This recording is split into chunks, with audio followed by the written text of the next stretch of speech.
Hello, my amazing viewers. Welcome back to Cook with Grace Case. In today's video, we'll be making delicious, creamious, yummiest spaghetti porridge. Water porridge or jollof. Also, in a boiling hot water, I added my granite oil, salt, and I put my golden penny spaghetti. I know break am more.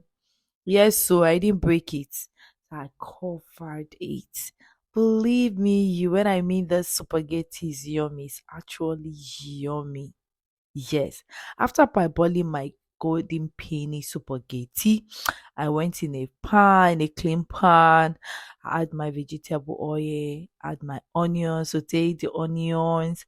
I like to bring out this nice, delicious aroma. I added my garlic and ginger. Yes, blended garlic and ginger. And I add my pepper. Oh my god. By this time, everywhere is oozing. It's oozing already. Added my rosemary, add my curry powder, added my prawn. Yes, added my prawn and I like to fry for a while. I add my carrots.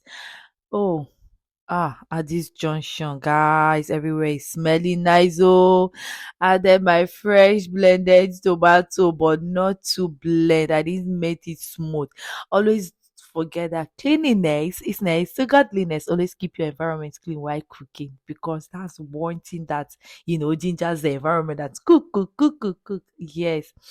So thank you for always watching me, and I add my seasoning cube, which is no cube. If no be no, it cannot be no. I add my salt, little salt to adjust because remember I use salt to boil our spaghetti.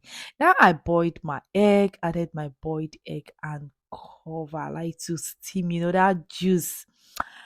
Put my fish and cover. I like to steam very well so that juice will enter, penetrate very well. At this junction, if you're just watching me for the first time, you're welcome. And this is Cook with Grace Kisui. And to my return followers and my amazing fans, I love you guys. Thank you for always watching me. So at this junction, our when I say our tomato sauce is ready, I added little water, which is the water from the spaghetti. Then I add my crayfish and I stir. My God, at this junction, stir properly. Then bring back my prawn. Yes, I removed the prawn. For those of you that did not know, I remove it. I later brought it back and covered. Oh my God, this time the aroma is just oozing everywhere. Now sprinkle my spring onions. Anytime I sprinkle anything called vegetable in my videos, know our food is ready. And I cover light for just a minute to 2 minutes. And our delicious jollof spaghetti that you ever see on the internet today is ready. Like I give it a try. And I hope you love our recipe. Thanks for always watching me. And I love you. See you guys on my next video. Mwah! Bye. And please don't forget to like, share, and comment in our video. I love you. Bye.